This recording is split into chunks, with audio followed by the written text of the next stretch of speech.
హరి ఓం గురుభ్యో నమః. ఆత్మీయులందరికీ కూడా నమస్కరిస్తూ ఇప్పుడు మనం 2024 సంవత్సరంలో ఏప్రిల్ నెలకు ద్వాదశ రాశుల్లో వృషభ రాశి వారికి 9 గ్రహాల యొక్క సంచారం వలన ఆ గ్రహాలు ఏ రాశుల్లో సంచరిస్తున్నాయి, మీ రాశి నుండి ఏ యొక్క రాశుల్లో ఉండడం వలన ఏ ప్రతిఫలాలను పొందుతారు ఈ నెల ఆఖరి వరకు కూడా అని గమనించాలి. కాబట్టి ప్రతి ఒక్కరు కూడా మీరు ముఖ్యంగా మీరు ప్రతి ఒక్క మాస రాశి ఫలాలను మీరు తెలుసుకోవాలంటే ఫస్ట్ సబ్స్క్రైబ్ చేసుకోండి. మీకు వీడియోస్ ఇష్టమైతే కనుక లైక్ చేయండి, మీ స్నేహితులకి ఫ్రెండ్స్కి షేర్ చేయండి కోరుతూ, ఈ యొక్క ఏప్రిల్ నెలలో వృషభ రాశి వారికి ఎలా ఉంటుంది? చాలా అద్భుతమైనటువంటి సమయం. ఏంటప్ప అంటే మీ రాశాధిపతి శుక్రుడు లాభస్థానంలో మీన రాశిలో ఉచ్చ స్థితిలో ఉంటాడు.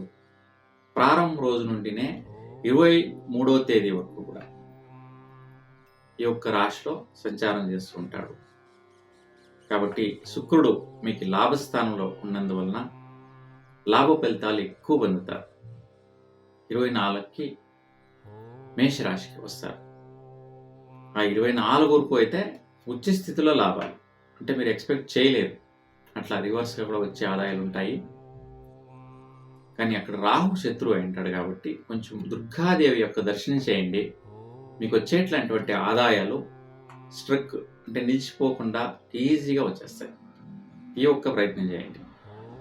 దుర్గాదేవి అమ్మవారి దర్శనం చేసి అక్కడ ఉత్తుల పైన నిమ్మకాయ దీపాలు వెలిగించండి. నిమ్మ దీపాలు వెలిగిస్తే నెయ్యితో మీ ఒక్క దుష్ట సమస్యలు, ఎవరో అడ్డపడుతున్నట్లాంటి సమస్యలు అన్ని నివారణ వచ్చే ఆదాయాలు ఈజీగా వచ్చేస్తాయి. 24 తర్వాత శుక్రుడు ఈ భాగంలోకి వెళ్తాడు. అయినా కూడా మంచి కోసం ఖర్చులు పెడతారు. ఎందుకంటే సూర్యుడు అక్కడ మంచి స్థితిలో ఉన్నాడు, ఉచ్చ స్థితిలో ఉన్నాడు, గురువు ఉన్నాడు, శుభగ్రహం. కాబట్టి జీవితంలో మంచి ఫలితాల కోసం మీరు ఖర్చు పెట్టడం మంచిది జరుగుతుంది, ఇబ్బంది ఏం లేదు. ఇంకా ఫైనాన్షియల్ స్టేటస్ చూస్తే ఏదే యొక్క వ్యాపారం చేసే విచారంలో కన్ఫ్యూజన్స్ అవుతారు. ఏప్రిల్ 10 తర్వాత ఏప్రిల్ 10 వరకు సాధారణమైనటువంటి వ్యయము ఖర్చులు ఉన్నా కానీ 10వ తేదీ ఏప్రిల్కు బుధుడు మేషరాశి నుండి మీన రాశికి వెళ్తాడు. అక్కడ నీచ స్థితి జరుగుతుంది. బుధునికి దుష్టగ్రహాలతో రాహుతో ఉండడం వల్ల, కేతు దృష్టితో ఉండడం వల్ల పాపగ్రహం అవుతుంది. వక్రస్థితి సంచారం ఇవన్నీ ఉండడం వల్ల కాస్త మీకు వచ్చే ఆదాయాల విచారాల్లో, బిజినెస్ వ్యవహారాలు ఆదాయాల విచారాల్లో మిస్ అవుతాయి అన్నమాట.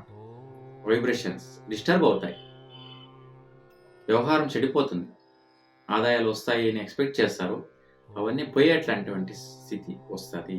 కాబట్టి బుధగ్రహ శాంతి పరిహారం చేసుకోండి. బాధ వచ్చిందని ఊరికే కూర్చుంటే కాదు. ఆరోగ్యం చెడితే ఏం చేస్తాం? డాక్టర్ దగ్గరికి వెళ్తాం.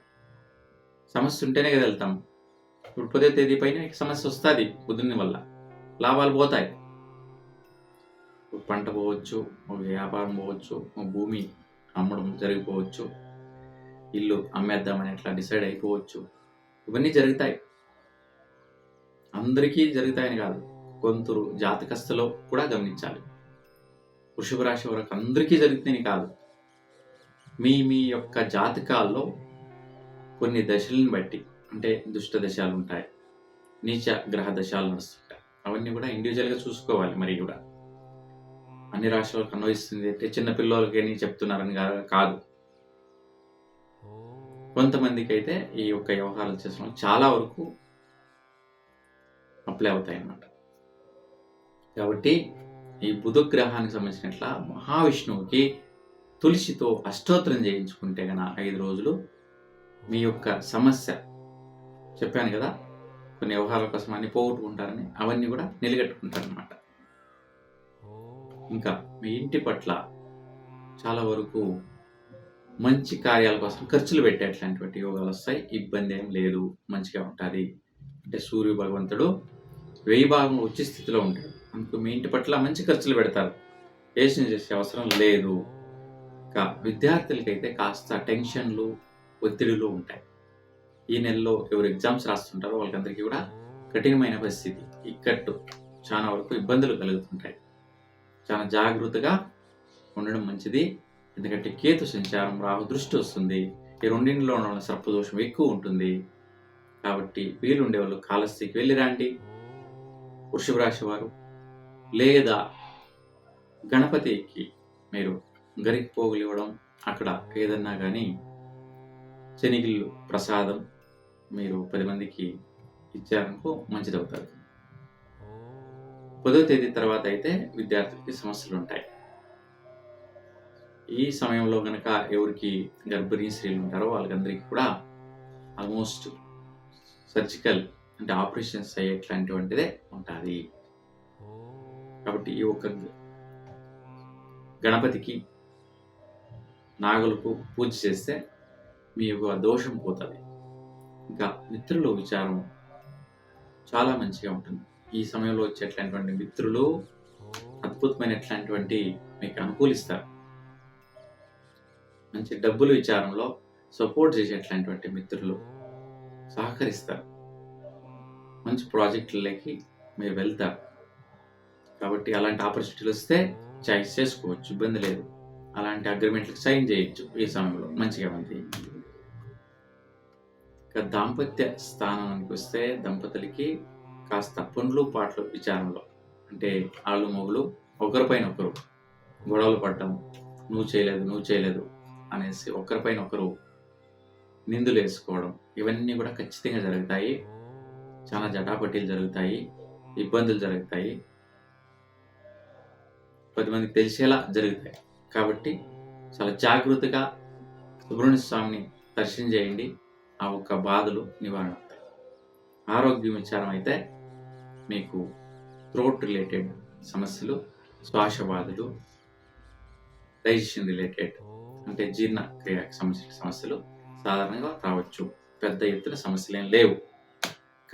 ఇన్వెస్ట్మెంట్ చేసే విచారంలో ఈ నెలలో 23 వరకు ఇన్వెస్ట్మెంట్ చేయొద్దండి. ఎందుకంటే కాస్త టెన్షన్గా ఉంటాయి సమస్యలు. కాబట్టి ఇన్వెస్ట్మెంట్లో పెద్ద ఎత్తున చేయొద్దండి. ఇంకా వృత్తి విచారంలో కాస్త టెన్షన్స్, అంటే మీ పైన ఉన్న హైయర్ డిపార్ట్మెంట్స్ ఎవరు ఉంటారో వాళ్ళ వల్ల మీకు ప్రెషర్స్ వస్తాయి, టెన్షన్స్ వస్తాయి, ఇబ్బందులు వస్తాయి.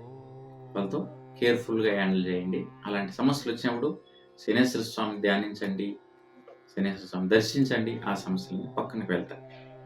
ఇంకా లాభాలకు చూస్తే మంచి లాభాలు వచ్చే యోగాలు బాగున్నాయి. కానీ రాహు ఉన్నాడు, రివర్స్గా వచ్చే ఆదాయాలు కూడా ఉన్నాయి. కొన్ని టెన్షన్స్ వచ్చి ఆ ఆదాయాలను పొందేట్లాంటి ప్రయత్నం కూడా జరుగుతుంది. కాబట్టి దుర్గాదేవిని దర్శించండి, ఈ సమస్యలు ఇబ్బందులు పోతాయి. ఇంకా ఖర్చుల విచారంగా మంచి ఇన్వెస్ట్మెంట్లు జరుగుతాయి, మంచి పనుల కోసం ఖర్చు పెడతారు, ఇబ్బంది ఏం లేదు. చాలా పెద్ద ఎత్తున సమస్యలు లేవు. ఈ గర్భిణీ స్త్రీలకు ప్లస్ పిల్లల విచారం కోసం కాస్త సమస్యలు, ఉద్యోగంలో కొన్ని ఒత్తిళ్లు, ఈ ఒక 2 విచారాలు మేజర్గా ఇబ్బంది పెడతాయి. వీటిని మాత్రం మీరు గమనించండి. ఇంకైతే అన్నీ మంచిగా ఉంటుంది. మీకు అందరికీ కూడా శుభం కోరుతూ నమస్కారం.